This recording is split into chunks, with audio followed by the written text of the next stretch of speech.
Are you ready to become awesomer?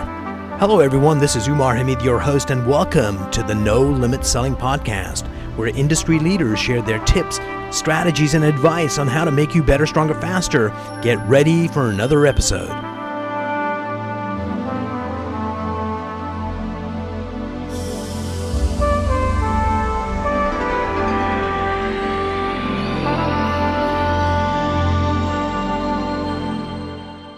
Today I have the distinct pleasure of sitting down with Bill Cates, an old friend and the president of Referral Coach International, and something new, Cates Academy. Welcome to the program, Bill. Thank you, Umar. Appreciate it.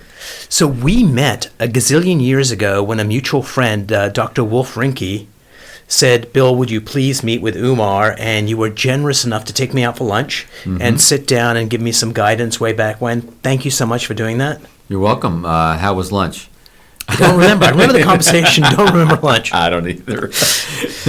So what's amazing is asking for referrals can be technically the easiest thing in the world. Right. But most people don't do it. Right. And people that do it, most of them do it badly. True. And a few are gifted, and the few that are gifted can build a sales career that is significant. So why do you think it's so difficult for people to ask for referrals? Yeah, so it's easy to do. It's easier not to do. Yes. Well, there's all kinds of head trash that goes on. A few things. Some people are afraid of putting the client on the spot. They have a relationship. They don't want to make that person feel uncomfortable. They don't want to look needy on the other spectrum. They don't want to look unsuccessful, needy, like, oh, what, business down? That's why you're asking. And it really comes down to a couple of things, and I call it having a referral mindset. So, first of all, understanding the lifetime value of a client or a customer is not just the business you can do with them over that lifetime, it's also who they can introduce you to over a lifetime. Which could be way more significant. Could be way more. Yeah, any alliance, advocate, center of influence can be worth a whole lot more than any one client, depending on the nature of your business. And, a lot of people just see it as risky, which is a limiting belief. And we'll go through some of the methodology today and where they can see it doesn't have to be risky. It can be just a normal conversation you have with people. And it comes from a place of believing in your value. First of all, I ask folks, do you believe your value is worth sharing? And they go, well, I think it is. Well, are you getting unsolicited referrals? Well, yeah, I get a few. Okay, well, obviously some people think it's worth sharing.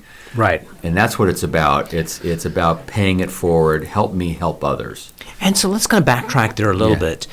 I would suspect if we asked people, do you know your value, there'd be a certain percentage that would say no, but a vast majority would say yes. Right. And at the same time, they either wouldn't believe the value that they're professing. Sometimes, yeah. And then at other times, they see themselves of a lower value compared to their peers or their bosses. Jane is a rock star if she just let herself XYZ. So why do you think there is that disconnect from reality? Like, why do we see ourselves differently? Oh, it's hard to know. I mean, there's all kinds of things going on. It's like some of it's the messages we get growing up about sales, right? When you're young, the phone rings and your mother or father picks it up and the conversation lasts about 5 seconds. And who was that, Daddy? Oh, just the salesperson. So we had all kinds of messages around that. A lot of people believe that asking for help is a sign of weakness. When it's the exact opposite. Any psychologist will tell you that it's a sign of high ego strength. And like I said before, we're asking for help to help others. So I don't dwell too much on the cause of the barrier. Sometimes that can be very helpful, of course, getting perspective on that. I try to focus on how can we remove it, what can we do to make it easy. And so sometimes I found that sometimes showing people how to do it, sometimes giving them the words that they can say. Helps a lot. Oh, it helps a whole lot. It opens up the possibility. They go, oh, I didn't realize I could say it that way, for instance. Absolutely. And I think that's part of the I was listening to somebody that was a groupie of one of these superstar basketball players. They were at some kind of camp, the guy said, could I watch you do a workout? Because camp starts around about 6 in the morning. And so he figured, 5 o'clock, get there and we'll be all set, ready to go. He got there at 4 o'clock. They were supposed to start working out at 4:30, but he got there at 4 to beat the superstar. And he says he was already in there doing stuff. Yeah. And he says all he was doing was just the basic stuff.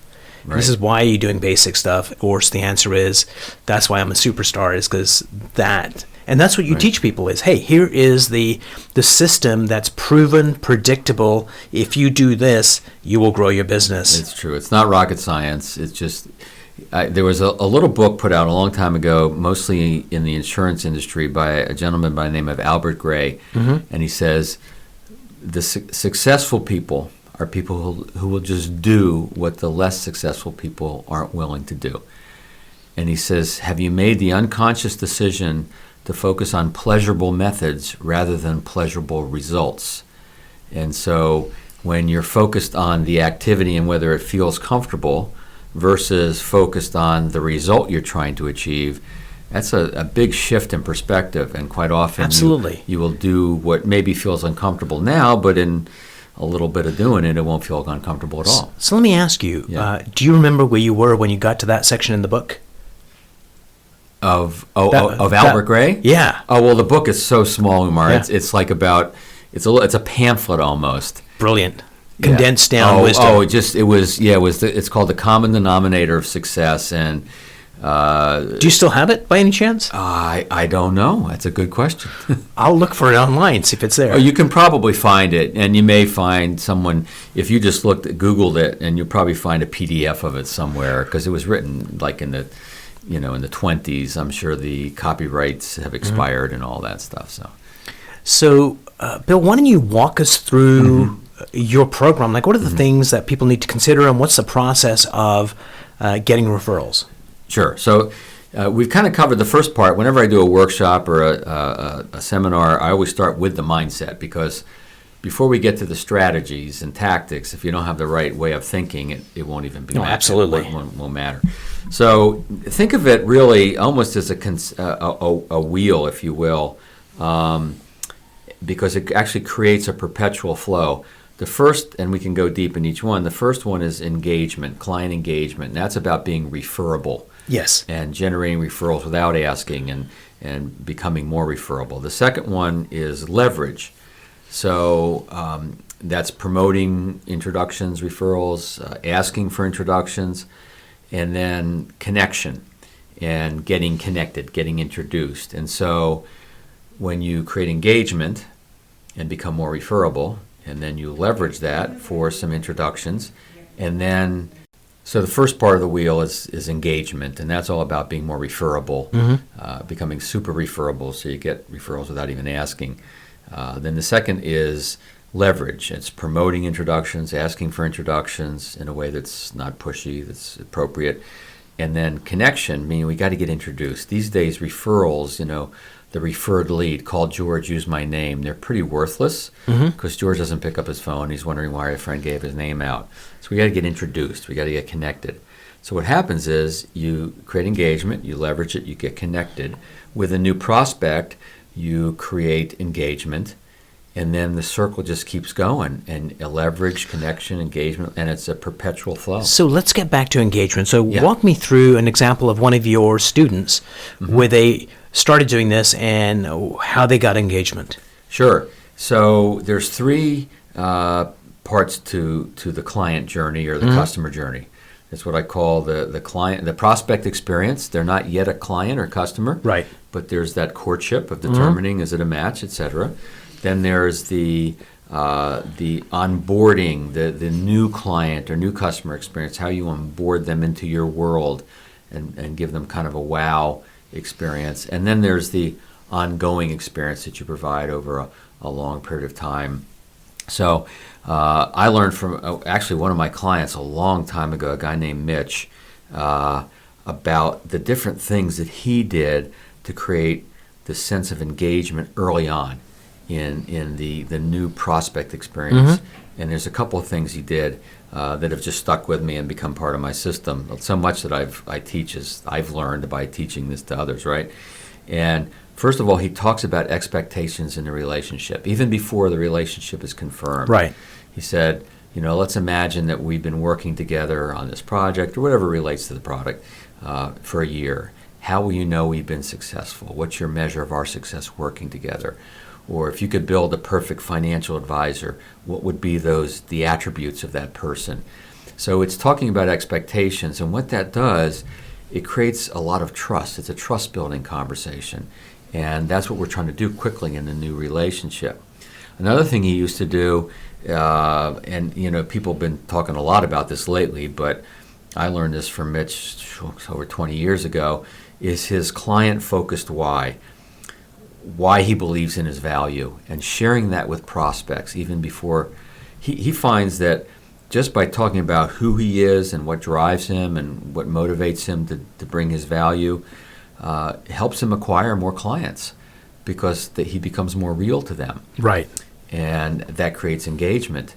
And one study that was done out of Canada, this woman named Julia Littlechild, is she discovered that there's a low correlation between client satisfaction and the giving of referrals. In this study, satisfied clients, very loyal, but only about 20% gave referrals, but 98% of engaged clients provided referrals in the preceding 12 months.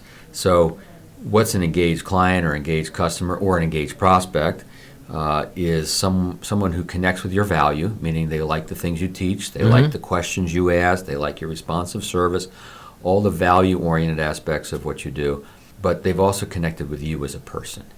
And it's about relationships, always has been. It always is, and that's where that why comes into play, where they get a sense of who you are as an individual. And so what we're trying to do all along these stages is not just secure the sale or the new client, which is good if it's a good match, but we're also trying to become more referable in the process and create this sense of engagement sooner in a new relationship so we don't have to wait a long time to make it happen. So brilliant. So what's the next step? Yeah, so we've got engagement. Yeah, we've got engagement, and the next step would be leverage. And there's two parts to leverage. One is promoting referrals or introductions. And let me make a distinction real quick. You're hearing me use the word referrals and introductions kind of interchangeably. Right. What's the distinction? Yeah. So a referral is, as I mentioned before, it's kind of a referral. Call George, use my name, right? George doesn't answer his phone, doesn't work as well as it used to. So what we need today is to get introduced, connected. It could be in person. It could be with an email. I call it electronic handshake. If you do any kind of client appreciation events or educational events, it could be there. So there's a lot of ways to make the introduction, but if we don't make that happen, then odds are it's going to fall through the cracks. Right. And so for anybody listening, when you're with a client, when you're with a prospect, when you're with an advocate, a center of influence, anyone who has the ability to send people your way, use the word introductions. Make sure that that's the word you use because that's what you want. Brilliant. And that makes perfect sense because it also takes so here's what I understand. When someone says, use my name when you call Betty, Betty doesn't know me. Person's name I'm about to mention might be out of context, like Bill Who for a moment. Right. And there's just a whole bunch of barriers. It's but true. When there's an introduction, it kind of lays out the relationships and the reason why. Hey, Bill, you're doing this. Umar's doing this. I thought it would be a good conversation to have. Exactly. So that expectations that you talked about earlier in the engagement phase kind of comes to play again because you're setting the expectations for where this relationship might go. Right. And I'll tell you, one of the best ways to promote introductions is to manage the expectations around that. So one of the things we found is one reason why a lot of folks don't give referrals is it could be they're concerned about confidentiality depending on the nature of the work you do. And they're definitely concerned about what is it going to look like, how are you going to reach out to my friend. It's an unknown, and so therefore it could be perceived as a risk. And so one of the ways to promote introductions without really asking is to manage that expectation. So if I can give it to you now, I'll give you the verbiage if you don't mind. Oh, please. Yeah, so to be very granular here, it's like this. It's Umar, something I want to run by you real quick. many of our clients like to introduce the work we do to others, and I just thought if that opportunity ever presented itself to you, it would be good for you to have a sense of how we'd handle it, what it would look like, so you'd feel comfortable. First of all, the work we do is completely confidential. They're not going to learn about your situation from me and vice versa. Setting expectations. Love it. Exactly, confidentiality. And the other is, and we handle this sort of thing with great care, meaning I'm not just going to call someone from out of the blue and surprise them and make them wonder, why did Umar get my name out to this guy, right? Nobody likes to get that kind of call anymore. I like to work through introductions. So if you identify 1, 2, 3, whatever number of people that you think should be aware of what I do, we'll discuss it. We'll talk about what's the best way for you to introduce me to them so you feel comfortable, they feel comfortable, and maybe we at least pique their interest in hearing from me. But we'll make sure everybody's comfortable along the way. How's that sound? And you say, well, that sounds fine. So now I haven't really asked for introductions. Right. But the groundwork. It's a great way to promote it. It's a great Nice. way to get it into the conversation. Sometimes that turns into introductions, referrals on the spot. Sometimes you say, great, thank you, I appreciate it. And just a byproduct of that, the way you laid it out, it shows that you care about me. Exactly. And it strengthens our relationship whether an introduction happens or not. But the caring does come through. Yeah, we're going to handle this with care. We're going to make sure that you feel comfortable, that they feel comfortable. So we manage that expectation of what would it look like if I thought of someone. And so next time you think of someone, you realize it's a safe thing to do. So if people did this in their marriages, half the marriages would still be married. Well, yeah, that's another another issue. But you're right. I mean, creating expectations, discussing it. So one of the killers of relationships, just to go down that path for a second, and this is true in business or personal, is an unexpressed expectation that goes unmet. Right? Someone has an expectation of how we're going to be at this party we go to, or what the business relationship is going to look like. It never gets expressed, and it goes unmet, and then people are disappointed. Definitely. So people bring you in to train them, and they've been doing it for a long time. 25 years I've been doing this. So let me tell you what you told me all those years ago when we met, and this is when you became my hero. It was like, correct me if I'm wrong, it went something like this. Umar, I had a sales training business that was, doing okay. And then what I decided to do was to double niche. What I was going to do is just teach referrals, not to the universe, but to people in the financial services industry. And that gave me the ability to have key targets. And one of my targets was the $1 Million Roundtable, and I got to speak at that event year 1. So just knowing who you're going after and being relevant to them is critical. Oh yeah, without question. I mean, and you're alluding actually to the book that I'm writing now, that we'll have a chance to talk about later. But it's all about getting as narrow and focused and targeted as you possibly can. And in today's world, to stand out and to look a little different and to grab someone's attention, how you talk about what you do has to be more relevant to them, has to be more compelling to them. And so the problem that most business owners make and a lot of salespeople make is in their effort to make the tent a little bigger and encompass more people. They talk to no one. Yeah, their messaging gets weaker. Exactly right. And so being very targeted is very important. And so the way I talk about it is imagine an archery target. Right, and that's the industry you're going after, or maybe it could be a big business with multiple opportunities, whatever that looks like. And then the bullseye is your right fit client or right fit customer, the person you were meant to serve and it was meant to be served by you. And the more you can define that and get clear on that, the more you can bring that into your world. Brilliant. And the reason I kind of did that kind of foundational piece is that you've been teaching referrals for a very long time. I've seen you present, one of the best speakers out there. So you get a lot of clients. So tell me about an engagement with a client. Don't say their name. Okay. But where you laid out the groundwork and their execution of it fell short. Like, what are the things people need to look for to, really leverage what you're teaching them? So we can do it on 2 levels. We can do it on the level of a business where I've gone into a business that has a sales force, a field force. And usually where that will fall short is in the follow-up. In other words, the managers don't follow up afterwards. It's the flavor of the month. It's something that they throw a little time and money at. From my perspective, training in the system I provide, referrals/introductions, is not something you did. It's something you do. Right. Just like any other training. Look at the military, look at It's musicians ongoing. and athletes and all of that, right? So it is ongoing. But the problem is a lot of managers weren't particularly good at referrals themselves. Mm-hmm. And so a little covert contract gets created. It's like, I wasn't particularly good at this, so I can't really hold you accountable or coach you on something I wasn't good at. And if I can correct you there, Sure. it is not that I wasn't good at it, it doesn't work. That It's oftentimes the mindset. Exactly. And so I'm not going to force you to do something that doesn't work. It didn't work for me, exactly. And so they teach what they know. Yep. And whether, So I do remember a client who hired me who in his company, when he was in sales, he was cold calling. That's all he was doing. Mm-hmm. He hated it. And then he became a manager. So he started teaching what he knew, which was cold calling.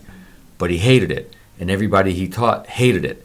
And he finally, this light bulb went off, and it's like, why am I teaching something that everybody hates doing?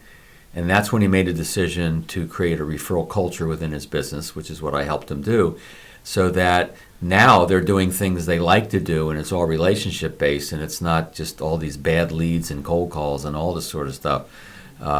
So I put some things in place. I put some video training and reinforcement tools in place to kind of compensate for if a client isn't going to reinforce it as well as they could. Mm-hmm. At least I put some things in place. Brilliant. They'll keep that message going. So that's on the level of a business. On the level of an individual, when I have clients that I coach, for instance, it's the biggest place where it falls down is they're just not willing to get uncomfortable enough. And it could be to practice it. It could be to try it with clients who love them, which is it's going to be easy and they could bumble through it and the client loves them and it doesn't matter. Mm-hmm. But it's just the unwillingness to do what it takes to practice and to do the actions. And so now when I take on folks, I say, look, I'm not going to be a badass, but I am going to ask you to do some things that may feel a little uncomfortable initially. Are you okay with that? I want to get that upfront agreement. That doesn't always help, but most of the time it does. You were talking about like practicing. Yeah. I'm not a jazz guy, but there was this jazz great being interviewed. Mm-hmm. Somebody who's like 86 years old.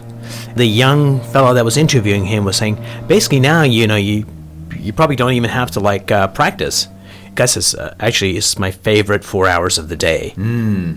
So even when you're masterful, to stay there, and the joy of it comes from that, just practicing and rehearsing. And I guess it's the mindset that you bring to that activity. It all starts with that. It all starts with your beliefs and your assumptions. And I mean, I used to be a professional musician, and what I liked about practice is that I would see myself get better incrementally, very small increments. But that's what I enjoyed about it. And then I would, take that and then bring it to a performance, and, it's kind of joyful. Bill, if people want to get a hold of you, mm-hmm. what's the best way to do that? A couple things. First of all, we have a free e-guide that your folks can go get. And I'm going to put a link to that in the show notes so they can click on it right away. But tell us what it is. Yeah, sure. That's multiplyourbestclients.com. Multiplyourbestclients.com. And who doesn't want to do that? Yeah. And so it's about not just multiplying all your clients, multiplying your best clients. Yes. And then we have a great page on our website. It's referralcoach.com/resources, all lowercase, referralcoach.com/resources. And a lot of free stuff, a lot of, just a whole explanation of what we do. And people can tap into a lot of e-guides and mm-hmm. audio recordings and things there. Keep in mind, this is a G-rated program. What's got you inspired? What's got you turned on? Right? What are you studying right now that really... I'm playing a lot more golf this year, nice. Which is good because I vowed to do that. In fact, I'm taking almost every Friday off this summer and in the fall. And, my best year financially ever, a couple years ago, I did 3-day weekends almost the entire year. I'm going to give you a high five. Thank you. So that's one thing that definitely turns me on. And now sometimes my weekend shifts. So I'm writing a new book, which also turns me on. And mm-hmm. and so this past Sunday, it was a book writing day. So I shifted my weekend and had Friday off. I ride bicycles in the morning, and then I play golf. So the book that I'm writing, it's called Radical Relevance, and it's all about how we talk about our value in a way that's going to be cut through the noise and win more ideal clients. And so I'm very enthusiastic about that. And I probably, if I could make it happen and I could earn the level of income I'm earning now just through writing, I would probably do that, because I love taking ideas and putting them through my synthesize and then distill put them out down in a way that might be helpful for people. Brilliant. It's a fun, creative process that does good for me and for others. Bill, thanks so much for sitting down with me, and I'm looking forward to our next podcast we'll do when the new book's coming out. Sounds good, Umar. I appreciate it.